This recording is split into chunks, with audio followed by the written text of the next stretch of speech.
السلام علیکم ورحمۃ اللہ وبرکاتہ۔ ایک بھائی کا سوال ہے کہ جی جرابوں پر مسح کرنے کی کیا دلیل ہے؟ تو جب اسے کہا گیا تو کہنے لگا جی یہ میں نے آگے بات بیان کی ہے، تو انہوں نے کہا یہ موضوع کی روایتیں ہیں، جرابوں کی کوئی روایت نہیں ہے۔ دیکھیں میرے بھائیوں، جراب، پہلی بات تو یہ ہے کہ میں آپ کو یہ بات بتا دوں کہ موزے، جرابیں، یہ ساری وہ اشیاء ہیں کہ جو ہم اپنے پاؤں پر پہنتے ہیں سردی سے بچاؤ کے لیے۔ موزے ہوں یا جرابیں ہوں، کیوں پہنتے ہیں؟ اس لیے کہ جی سردی لگتی ہے اور سردی کے بچاؤ کے لیے ہم ان چیزوں کا استعمال کرتے ہیں، جیسے گرم کپڑے، ہاں جی، گرم ٹوپی، سویٹر، جرسی وغیرہ کیوں استعمال کرتے ہیں؟ سردی سے بچاؤ کے لیے۔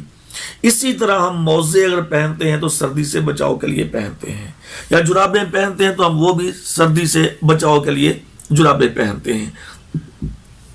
تو احادیث میں کثرت کے ساتھ جو لفظ استعمال ہوا ہے وہ خفین کا ہوا ہے، مسح علی الخفین، یعنی کہ نبی صلی اللہ علیہ وسلم نے موزوں پر مسح کیا، موزوں پر، یہ کثرت کے ساتھ لفظ استعمال ہوا ہے۔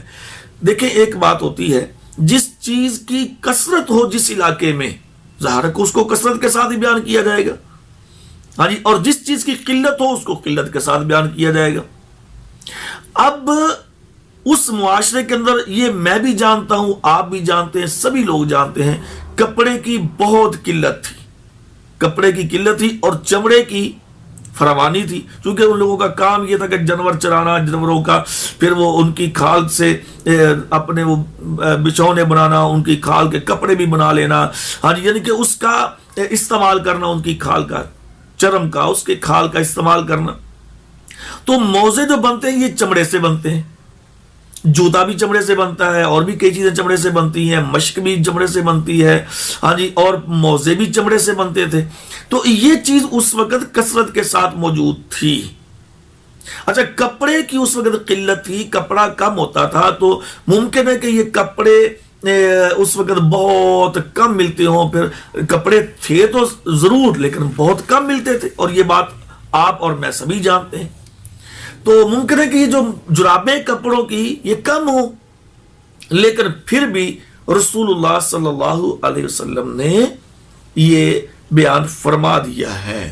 سنن ابو داود، جامع ترمذی اور سنن النسائی کے اندر یہ روایت موجود ہے کہ جس میں باقاعدہ طور پہ لفظ موجود ہے کہ رسول اللہ صلی اللہ علیہ وسلم نے مسح علی الجوربین، یہ باقاعدہ باب باندھا ہے امام ابو داود رحمۃ اللہ علیہ نے کہ جرابوں پر مسح کرنا، ہاں جی، تو اس میں باقاعدہ لفظ جوربین کے ہیں، جرابیں، موزے نہیں۔ جب یہ ہم حدیث پیش کرتے ہیں پھر آگے کہتے ہیں جی یہ موٹی جرابیں ہونی چاہیے، پتلی نہیں۔ اچھا، یہ کس نے تخصیص کی ہے بھائی؟ یہ کس نے اس کا درمیان میں یہ جو ہمیں ڈیفرنٹ بتلایا ہے کہ جی یہ موٹی جراب ہو یا یہ ہلکی جراب ہو؟ اب بھائی جراب ہو، جیسی بھی ہو، پتلی ہو، موٹی ہو، وہ کوئی بھی کلر ہو، جس کو ہم اپنی زبان میں جراب کہہ سکتے ہیں نا، پاؤں میں پہننے کے لیے، اس پہ مسح ہو سکتا ہے۔ پھر اگلی ایک اور بات ہمارے ہاں یہ بڑی مشہور ہے کہ جی وہ پھٹی ہوئی نہ ہو، اس کی ہمیں بھی کوئی دلیل نہیں ملی، کوئی دلیل نہیں۔ پھر کہتے ہیں جی ایک درہم کے برابر، ایک پیسے کے برابر جو نا، ایک درہم کے برابر جو سکہ ہوتا ہے نا، اتنی اگر پھٹی ہو تو پھر اس پر مسح جائز ہے، اس کے اوپر یہ کس نے بتایا ہمیں؟ ہمیں فقہ، ہم تو فقہ کو سیدھی سی میرے بھائیوں بات ہے، قرآن و حدیث کے مقابلے میں فقہ کی کیا حیثیت ہے، ہاں جی۔ تو اس لیے جراب ہو، جس کو جراب کہا جاتا ہے، جو پاؤں میں پہنی جاتی ہے، وہ تھوڑی پھٹی ہے، زیادہ پھٹی ہے، جس بندے نے وہ جراب پہنی ہوئی ہے نا، وہ اس کے اوپر مسح کر سکتا ہے انشاءاللہ العزیز۔ اور یہ باقاعدہ حدیث ہے، یہ میں کوئی اپنی طرف سے بات نہیں کہہ رہا۔ سنن ابو داود کے اندر امام ابو داود رحمۃ اللہ علیہ نے باقاعدہ اس پر باب باندھا ہے کہ جرابوں پر مسح کیا جا سکتا ہے۔ اگر جوتا آپ کا پاک ہے، صاف ہے، اس کے اوپر کوئی پیشاب وغیرہ کے چھینٹے نہیں پڑے، اس کے اوپر کوئی گندگی غلاظت نہیں لگی، تو آپ صلی اللہ علیہ وسلم نے جوتے پر بھی مسح کیا ہے۔ یہ دونوں حدیث یعنی کہ یہ دونوں الفاظ ایک ہی حدیث کے اندر اکٹھے موجود ہیں کہ جوتا بھی اگر آپ کا یعنی کہ بوٹ وغیرہ پہنے ہوئے ہیں اور وہ صاف ہیں بالکل، ان کے اوپر کوئی پیشاب کے چھینٹے نہیں، کوئی غلاظت نہیں، گندگی نہیں، تو آپ ان پر بھی مسح کر سکتے ہیں۔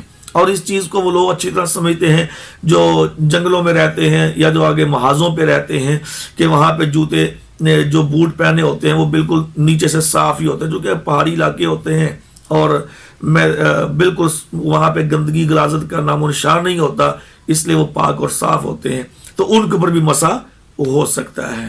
تو پاک جوتا ہو تو اس پہ مسح ہو سکتا ہے، اسی طریقے سے جرابوں پر بھی مسح جائے۔